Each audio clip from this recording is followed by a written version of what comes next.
Let's go on a little global expedition to really get to the bottom of the why behind Venom. All right, so our first stop is the Brazilian rainforest. And let me tell you, this place is a hyper-competitive arena. The struggle for life here is constant, and that pressure, it demands some pretty extreme solutions. Down on the forest floor, where it's almost always dark, you learn a very important lesson. Being lethal has nothing to do with being big. So, in this incredible chemical arms race, we see two totally opposite but equally brilliant strategies. Now, first, a really quick but important distinction. Venom, that's injected. It's a weapon delivered by a bite or a sting. Poison, on the other hand, is ingested or absorbed. It's more of a passive defense. So you've got the aggressive hunter, who wields venom like a sword, and then you have the passive defender, who wears their poison like a shield. Let's start with the sword.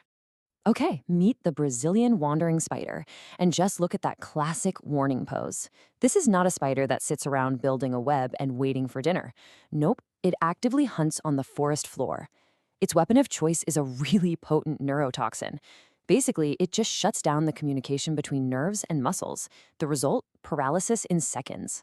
But here's the thing, it's super smart about it. Producing venom costs a ton of energy, so it's a precious resource. It's only used when it's absolutely necessary. So that's the sword. But what if your weapon wasn't a sword at all? What if it was more like a suit of armor? Let's check out a creature that takes a totally different route in this chemical war. One that doesn't even need to attack, because its very existence is a warning sign. Okay, so the golden poison dart frog. This little guy is basically a master of biochemical recycling. See, it doesn't actually make its own poison from scratch.